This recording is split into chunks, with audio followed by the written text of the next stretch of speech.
একটা সময় ছিল, সেই আমাদের সময়, যে সময় শনিবার আর বুধবার সপ্তাহে 2 দিন হাট বসতো, আর বাকি দিনগুলোতে মাছ মাংস তেমন কিছুই পাওয়া যেত না শাকসবজি ছাড়া।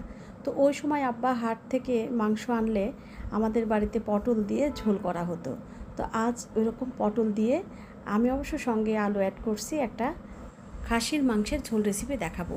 প্রথমে আমি একটা পাতিলে সরিষার তেল দিয়ে নিছি, তার মধ্যে কিছু গরম মশলা দিয়ে নিলাম আর অর্ধেকটা আমি রেখে দিলাম, পরে সেটা দিয়ে দিব। এরপরে আমি প্রয়োজন মতো পেঁয়াজ আর আমি কুয়া করা দেশি আস্তা রসুন কিছু দিয়ে নিচ্ছি। রসুনটা তো মাংসে ভালোই লাগে। তো এখন আমি এটা হালকা ভাজা হয়ে গেলে আমি এর মধ্যে লবণ দিয়ে দিচ্ছি, আর এখানে আদা বাটা দিয়ে দিচ্ছি।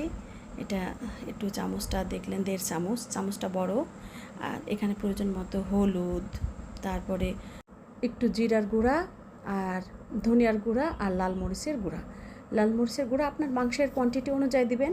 এখানে 2 কেজির মতো মাংস আছে, তো আমি এখানে 3 চামচের মতো দিলাম। তো চামচটা এখানে আমার ছোট, আপনারা কিন্তু ভেবেচিন্তে দিবেন।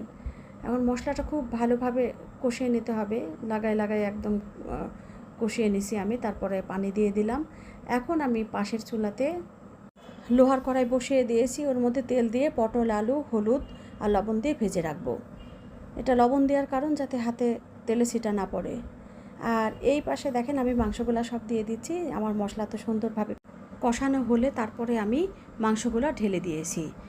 মাংস দেওয়ার পরে আবার কষাতে হবে, অনেকক্ষণ কষাতে হবে, যতক্ষণ আপনার প্রথমে যে পানিগুলো বের হয় ততক্ষণ পর্যন্ত, পানি মরা পর্যন্ত আপনারা কষাবেন।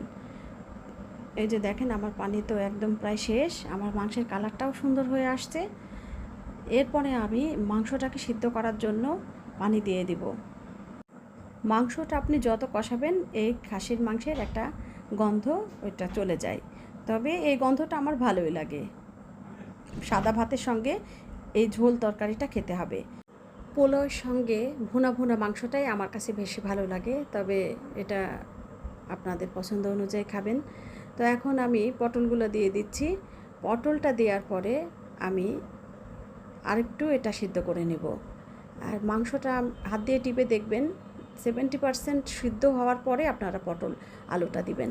এখন আমি কিছু কাঁচা মরিচ চিড়ে রাখা ওইগুলো অ্যাড করে দিচ্ছি। কাঁচা মরিচের ফ্লেভারটা ভালো লাগে। দেখেন আমার মাংস রান্না শেষ, পাতিল ভর্তি মাংস রান্না হয়ে গেছে। দেখতে কত সুন্দর চকচক করছে, খেতেও মাশাআল্লাহ অনেক স্বাদ হয়েছে। আপনারা রান্না করে খাবেন। আজকের মতো আল্লাহ।